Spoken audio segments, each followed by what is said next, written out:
Buying a paintball harness really is not a difficult thing. There's only a few things you really have to think about. You have to decide whether you want a strapped or a strapless harness, how many pods you want to hold. You can get stuff that's going to hold only 2, or harnesses that are going to hold up to 13. There's a bunch of different brands. We have stuff from Virtue, Empire, HK Army, Dye. There are a lot of manufacturers making harnesses. The most difficult thing though is figuring out if a thing's gonna actually fit your waist or not. A lot of these manufacturers just don't even include any waist measurements at all. So you're looking at it online, you're like, I got a strapless one, I wanna hold 4 pods. I like, the Bunker King one, but is it gonna fit? No idea. So there's really no way of finding out. So I made a chart with a lot of different harnesses on, but the best way to show that is probably over at that computer. Okay, there we are. So if you want to follow along, there is a link to this chart in the description, or you could just follow that URL right there on the screen as we discuss said chart. So first thing in this first little column here, we have brand, and you can see all those different manufacturers there. We have the model, so there's all these different kinds of packs and different sizes and stuff. Those different types we talked about, so you're gonna have that strapless one right there. There's a strapped one, the total length, or I should say the length of the belt. So I'll discuss how I measure that in a second here. The stretch factor, I'll also talk about that. The total length, which is gonna include the length and the stretch factor. The weight of the harness. So most of these packs are gonna be about the same weight, but some people like lighter weight stuff, so there's weight in there. A review link if I've done a review on it, and if you wanna buy one of those, there's gonna be some links right there to go check out current prices on these things.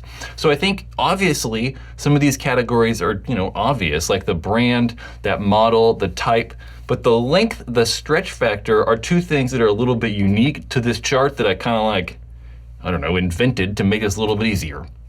This right here is the HK Army Eject 3 harness. So you can see those 3 pods, hence, the eject harness. And I kind of just want to talk about how I'm measuring the overall length of these harnesses and how I'm measuring that stretch factor.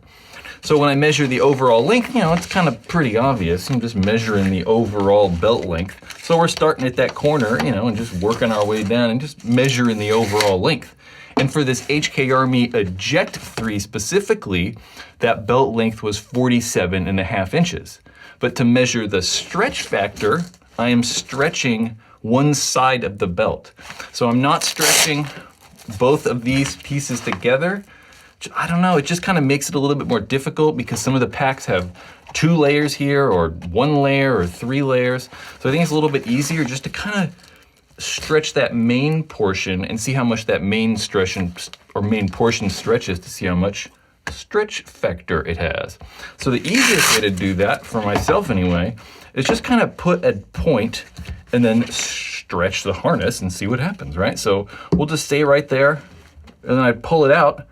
That stretches out about 2.5 inches.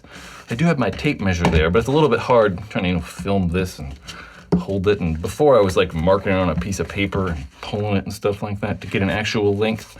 So it's a little bit more detailed when I'm actually not filming trying to do it. And that's how I'm getting that total belt length too. So I'm taking the initial length of the belt and then adding on that stretch factor 2 times. So for this Eject 3 harness, we're getting a total belt length of 52.5 inches.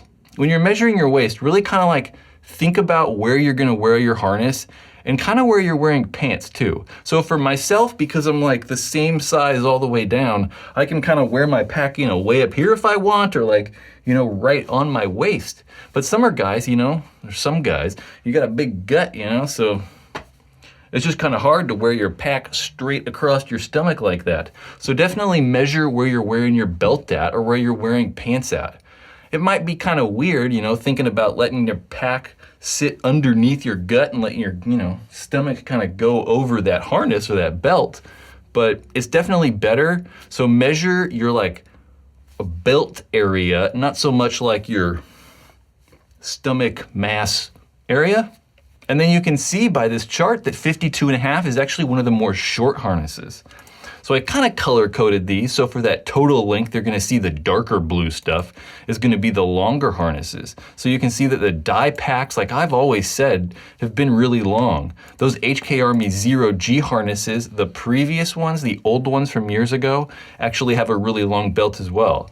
So you can kind of just go to this chart, and I think hopefully for some of you guys, it might make picking packs a little bit easier. I know for me, it's not so useful because all of these just fit me because, you know, I'm average size.